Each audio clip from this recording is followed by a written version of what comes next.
Non, je ne veux pas un gros cliché pour le début de ma vidéo. Bon voilà, je n'ai pas besoin de vous faire un dessin, vous avez certainement compris que nous allons donc parler de Star Wars. Aujourd'hui ce sera donc l'épisode numéro 1 qui s'appelle La menace fantôme.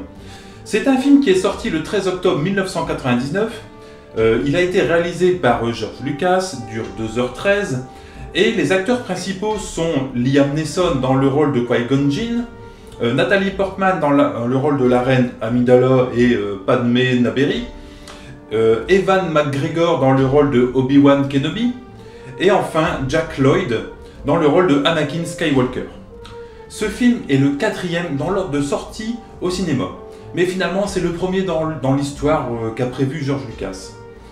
Le tournage a débuté le 26 juin 1997 dans les studios de Leavesden à Londres.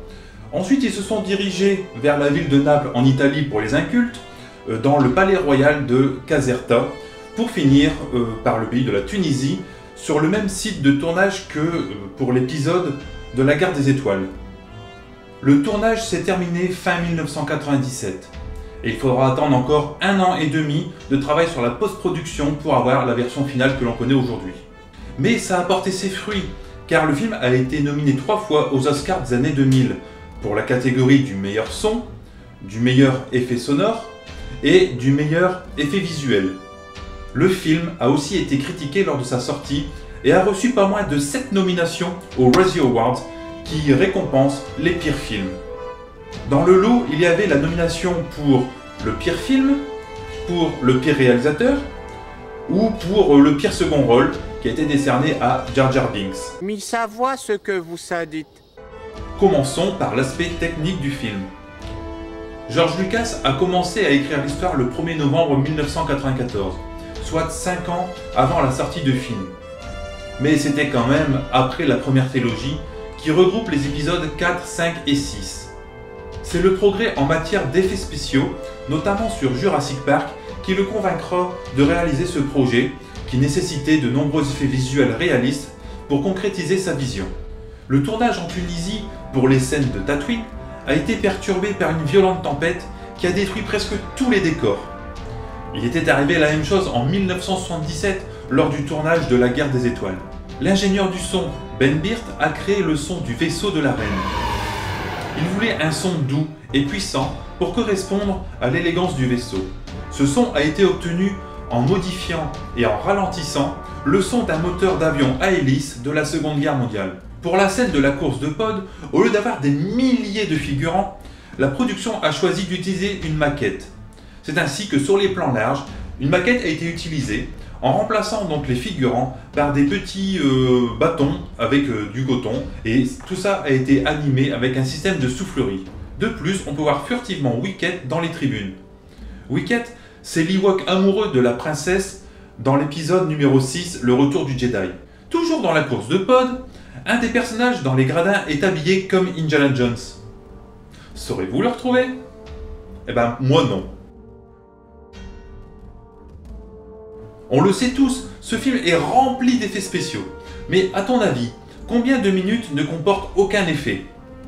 Ah, tu sais pas, hein? Allez, un indice. Ce film est composé de 2420 plans. Bon allez, je te donne la réponse. Donc en tout, je disais, il y a 2420 plans et 2137 ont nécessité des trucages. Et du coup, ça correspond à environ une petite dizaine de minutes de film qui n'a aucun effet spécial. Le combat final qui oppose Qui-Gon Jinn et Obi-Wan Kenobi à Dark Maul a nécessité près d'1 mois de tournage à lui seul. Et sachez également que les acteurs ont reçu un entraînement spécial exprès pour cette scène afin de rendre le combat plus rapide et plus violent. Enfin, pour finir avec les aspects techniques, sachez qu'à la fin du générique du film, on entend le souffle de Dark Vador. Passons maintenant au personnage. Ewan McGregor, l'acteur d'Obi-Wan Kenobi, a déclaré avoir été déçu par le film à sa sortie. Peut-être qu'il avait un mauvais pressentiment. D'ailleurs, c'est la première phrase qu'il prononce dans La menace fantôme, et il la prononcera également dans chacun des films où il apparaît. J'ai un mauvais pressentiment. Avant qu'elle incarne la reine Amidala, Natalie Portman n'avait jamais vu un seul épisode de la trilogie originale. Puis elle a été blessée et a dû être conduite à l'hôpital. Elle avait reçu accidentellement un éclat dans l'œil qui provenait d'une charge explosive. Elle aurait peut-être dû demander à Sabé de prendre sa place. Cela dit, ça aurait été l'actrice Keira Knightley, qui joue le rôle d'Elizabeth Swann dans Pirates des Caraïbes, qui aurait été touchée. Tu auras donc compris qu'elle joue un rôle dans ce film. Elle incarne donc le rôle de Sabé, une des dames de compagnie de la reine Amidala, et qui sert de leurre en cas de danger. D'ailleurs, même sa mère dans la vraie vie disait ne pas la reconnaître à cause de tout le maquillage qu'elle portait. En tout, il y a eu plus de 3000 enfants du monde entier qui se sont présentés pour le rôle d'Anakin Skywalker. Après de longs mois d'audition, c'est finalement Jake Lloyd qui fut choisi après son rôle dans La course aux jouets. Samuel L. Jackson est un grand fan de la saga et jamais il n'a imaginé pouvoir jouer dans un Star Wars habillé en Jedi avec un sabre laser.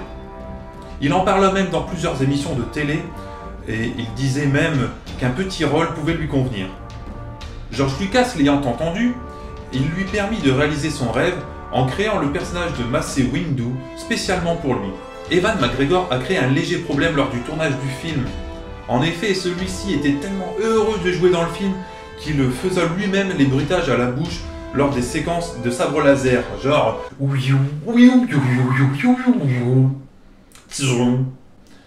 et ces bruits donc furent supprimés en post-production.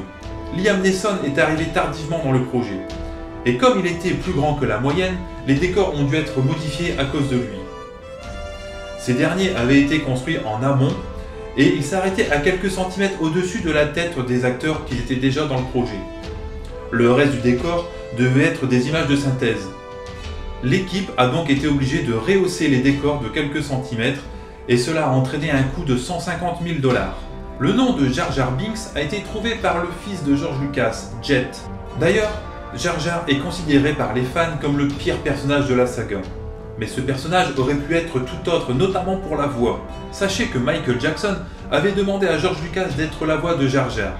Mais celui-ci a décliné l'offre, car l'immense popularité du roi de la pop aurait pu nuire au personnage.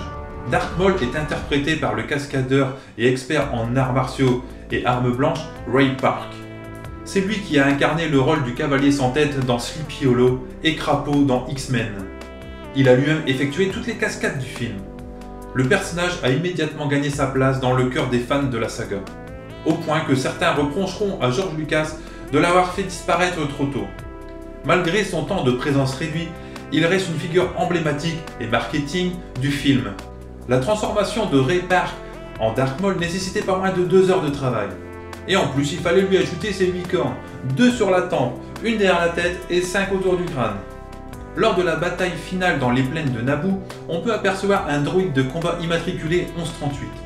Il s'agit d'une référence directe au film THX 1138, qui n'est autre que le premier film réalisé par George Lucas. Et pour finir en beauté, sachez que E.T. l'extraterrestre en personne a réussi les auditions du film. Bon, vu qu'il sait dire que 3 mots, il sait dire et il a eu qu'un tout petit rôle dans le film, mais il représente tout de même sa propre race dans la scène du Sénat galactique. J'espère que cet épisode vous aura plu. Si c'est le cas, merci de me laisser des petits pouces en l'air. Vous pouvez également me laisser des commentaires. N'hésitez pas à partager la vidéo avec vos amis sur votre mur Facebook, sur Twitter, etc. Abonnez-vous également à la chaîne pour que vous ne manquiez aucun épisode futur. Et nous, on se retrouve très vite pour de nouvelles aventures. Salut tout le monde!